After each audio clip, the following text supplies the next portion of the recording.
Kobe Bryant's commentary on Twitter during the Lakers' loss to the Spurs. Kobe says, guess what? I'm not going to tweet during Game 2. But guess what? His counterpart, MWP, Metta World Peace, says, I like when he tweets. Quote, Kobe should tweet for Game 2 the whole time, every possession. Critique us, criticize us, chew us out. I'll tweet him back. I'll direct message him. While Mike D'Antoni, I got a DM from you one day, says he knows nothing about social media. Thank you for following. You're welcome. No, I'm not going. It's different. Tweeting is different. I didn't even grow up tweeting, so I don't even know. I can't even comment because I don't even know how to tweet. So it's not up to me to say anything. You say you're not going to be tweeting Game 2. Well, that's Answering that is what Mike D'Antoni basically said. So, do you think Kobe Bryant should be tweeting during Game 2, Stephen A? I didn't have a problem with Kobe tweeting as much as I had a problem with what he was saying with his tweets. Okay. My issue was you were specifically analyzing the game as it was going on, and it gave the impression. Sure. I didn't take it the way a lot of other people did, but in the end, if it could potentially be a distraction to your teammates, meaning that they were going to find themselves having to answer these questions in the aftermath of a game, that's what he should be mindful of. It's not to discourage him from tweeting, from expressing himself, or whatever. And being in opposition, we have to be careful about being incredibly hypocritical here. Mm-hmm. When you are an athlete and you know, as a media member, we kind of encourage them to be honest and forthcoming about what they feel. We can't then turn around and chastise them for doing just that.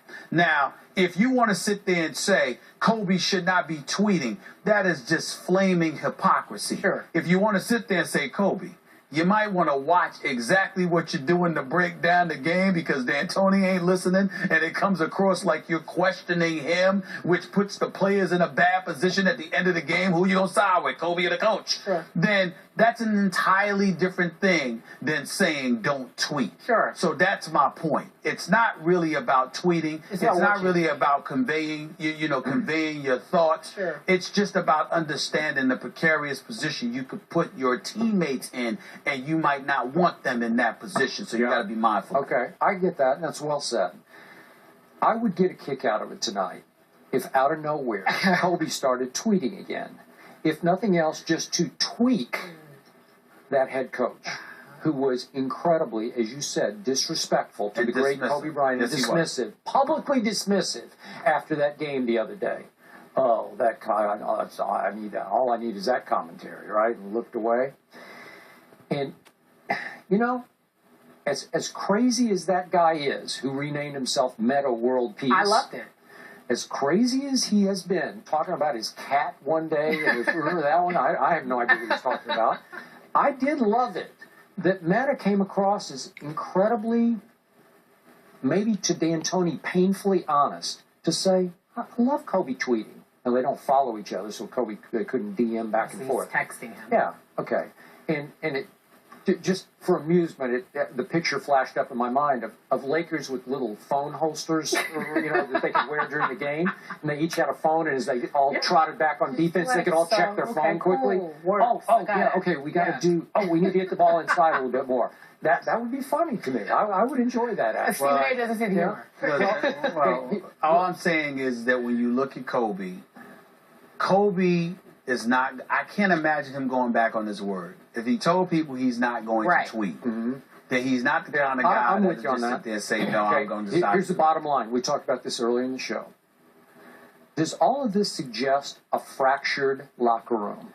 A little animosity or antagonism building toward the head coach, who has reasserted his autonomy from Kobe and his authority by forcing a still injured Steve Nash, his guy from the Phoenix days, his two-time MVP 7 and 8 years ago, by forcing him back into the starting lineup at the expense of Steve Blake, who was hot in those last two games. Sure. Does this suggest to you that there's a little friction going on here between the team and D'Antoni? It's possible. I don't want to go that far. What I will tell you, it definitively suggests to me, is something that I've heard throughout the years.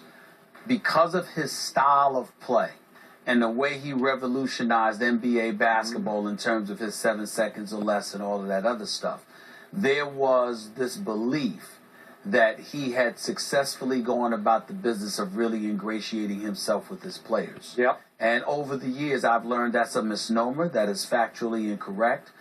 They don't hate him and harbor animosity towards him or anything like that. But do they walk around singing the praises and oozing respect for the greatness of Mike D'Antoni? No, they do not. The number one thing he was always appreciated for was the fact that he did not make you practice. If you gave all you had during the game, he did not make you practice. He'll tell you flat out, I won't make you practice, but you got to give me all you got during the game. Bottom line, tonight, more than ever, Mike D'Antoni's ability to coach is on the line. His ability to adjust from one playoff game to the next is on the line. And on a public hot seat. He's not on Jim Buss's hot seat, but I think in Laker Nation, everyone is watching tonight.